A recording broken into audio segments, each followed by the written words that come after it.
Okay, everybody, I'm bringing you the last quarter of my Auburn Spring Game 2017 analysis. Like I said before, Jerry Students out. Malik Willis got a lot of work.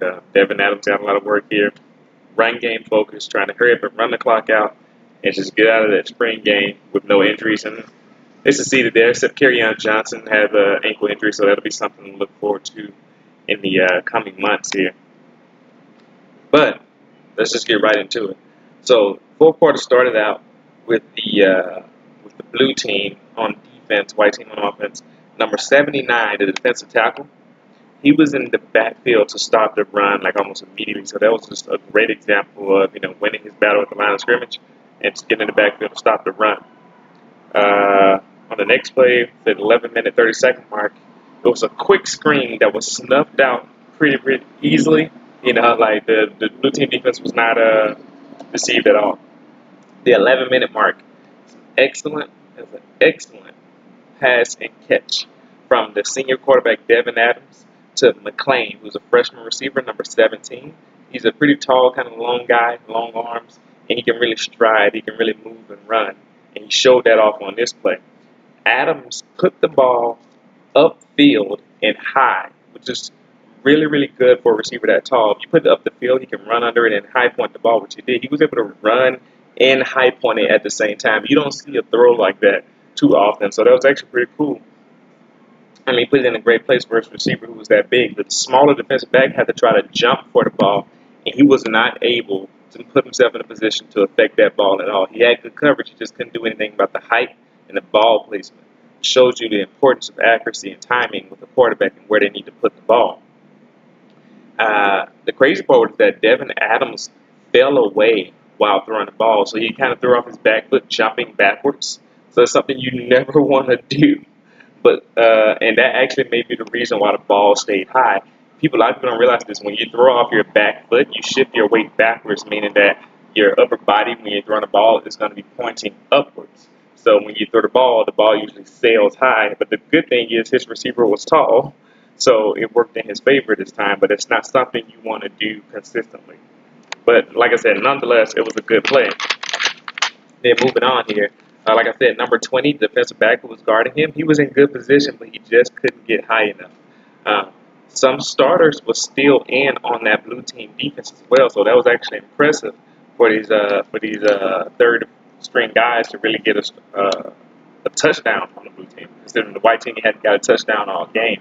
At the 9-minute 10-second mark, Willis once again in for the blue team tried an undercut screen to John Franklin III. So, like I said, that's maybe the second or third time I've seen them try to do that, get the ball into John Franklin's hand, trying to, get him in as a playmaker, get the ball in his hand and let him use his speed. But the ball popped off his hands.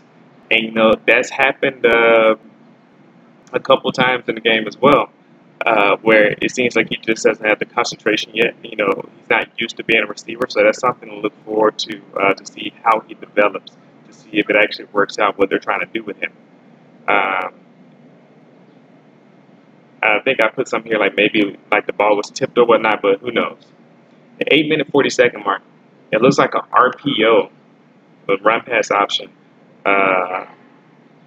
for, who's that? Oh, I see, yeah, number 8 on the tight end quick slant. So, yeah, it was a quick slant. Willis did an RPO here. He saw that the tight end was pulling out on a quick slant on the cornerback number 8. And Willis put it in a very good spot for the first down because there was nothing that the cornerback number 8 could do. He was playing good coverage, but the tight end used his body well, and Willis put it right where only the tight end could get it. And on the run pass option, you first see that run pass, you see the possibility of run, and you got to play them both, and it's a hard thing to defend. So that was really interesting. 8:05 mark. Martin is shifted. Cam Martin, the running back, is shifted to left while he was bouncing. Like I said, that indicates usually a run, and sure enough, it was an inside handoff to him. So at the 7-minute 25-second mark, at the snap, the offensive linemen all shifted slightly, and I thought this was very interesting. They all shifted their bodies to face toward the left sideline. So they were shielding the defensive line from going toward the right hash mark, and I assume that's because that's where the ball was going to be going, and sure enough, that's where the run call went. So I said this would be interesting to see if this is a tendency for the Auburn offensive line. I don't know if they do that a lot, but that is something to look out for. So I'll know if I see Auburn shifting their body toward a certain hash mark, the play is probably going to the other side of the field. 6 minute 30-second mark. Excellent protection for Willis again as he slings it sidearm throw. It was sidearm like to Myers on a stick route, allowing him to turn up the field. So he was able to get some accuracy and timing on a ball that he threw sidearm. Impressive, actually. 5 minute 55-second mark. The left guard pulls at the snap to indicate a run, but it was actually another undercut screen to John Franklin III. And by undercut, that's not the official term for that screen play, but it's like when you got 3 receivers on one side and you let the 2 receivers who are up on the line of scrimmage block, and you let the slot guy kind of step back, catch the ball behind, run with the ball. It didn't get too much going here because the D read it well, and Willis faded away, so he threw it inaccurately. So that's one thing he has to learn as a freshman. You got to stand up, and you got to throw the ball with accuracy and with timing, and don't shy away from the contact. So the ball was behind, and he should have thrown away. Well, he was good there, yeah, but he shouldn't have faded away. So the 4 minute 46-second mark, Willis had great protection, but he held on to the ball way too long. He should have thrown it away or scrambled. The 4 minute 12-second mark, so that's a freshman mistake. RPO, he pulls it out and he throws a stick route to John Franklin III. So, I said they're trying to get John Franklin the ball. 3 minute 35-second mark, the white defense got pressure on Willis for one of the few times in the day. He got rattled and he chucked it up the middle of the field off his back foot. And remember I told you when you're at that angle, the ball sails high. The ball sailed over the tight end's head and it was almost intercepted by the safety. Like I said, he needs to work on his awareness because he should have felt that blitz coming. He should have felt the pressure and got rid of the ball. So he should have thrown the ball away, or at least just took the sack here.